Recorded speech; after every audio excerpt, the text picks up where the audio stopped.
Abasiraamu nga bakulembeddwa mu jjajja w'obusiraamu Omulangira Kasimu Nakibinge bakungaanidde mu maka g'omuloodi wa Kampala. Ssaalongo Erias Lukwago ewakaliga mu dduwa ey'okwebaza omutonzi olw'okumuwonya obulwadde. Omulangira akuutidde abasiraamu okutwala omwezi gwa Ramadan ng'ekikulu kubanga mwezi mutukuvu. Naye okwebaza Lord Mayor okumanya nti byonna Allah yabimuyisizaamu era ng'ekikulu kudda eri Allah subhanahu wa ta'ala okumwebaza ate era n'okumusaba abenga obuzito bwonna abukuyisaamu obulala.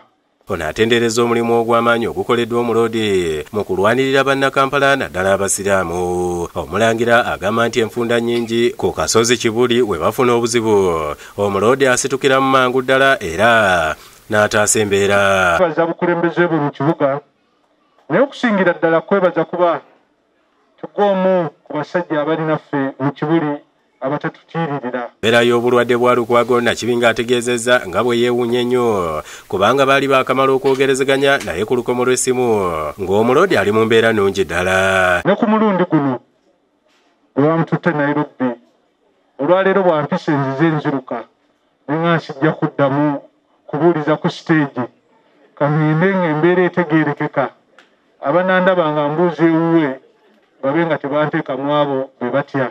Ye Lukwago alaze obweraliikirivu olw'ebikolwa ebyeko ebigenda mu maaso ensangi zino. Kola omulimu gwe tuteekeddwa okukola okutaasa eggwanga lyaffe era buli omu ali eyo twagala kuyiwa musaayi twagala eggwanga lyaffe libeerewo okukulembeza obulungi. Ono agamba nti buli omu mu nsi ali ku bunkenke nga n'abasinga batya okulya saako n'okunywa ebintu ku mikolo. Ebizibu byonna bye twolekedde tutambulira mu bunkenke ffe bwe tutambula batugamba wano tolyawo tonywa amazzi bw'oti. Wa Buganda ne Kampala Capital City Authority mungi ddala era tugyenyumirizaamu.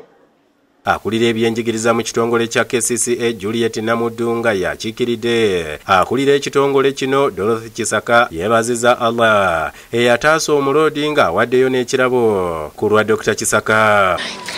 Ebikyokuyamba okusibuka obulungi n'okuwona obulwadde. Mu ngeri y'emu Mufti Sheikh Shaban Ramadhan Mubaje akuutidde abasiraamu bonna mu ggwanga okulaba nga balwanirira emirembe n'okwegatta. Bino abyogeredde mu maka ga Haji Abdu Kiyimba Ekyengera ng'asiibulula abakulembeze b'obusiraamu okuva ku Uganda Muslim Supreme Council. Tetukkirizangako mu administration yange okweyawulayawula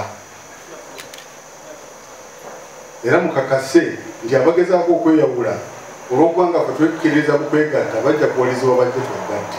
Bajjagumiza Hakimba olw'ebyo ebyava mu kalulu ebitaagenda bulungi era n'amusiima olw'emirimu emirungi gy'akolera obusiraamu. Bagamba nti ekigo ekimu tekiraki kakati ebintu ogezaako okubikwatamu. Shamshad Naruja ne Abdu Mwonge be bakusakidde eggulire lino ku lwa Bukedde TV.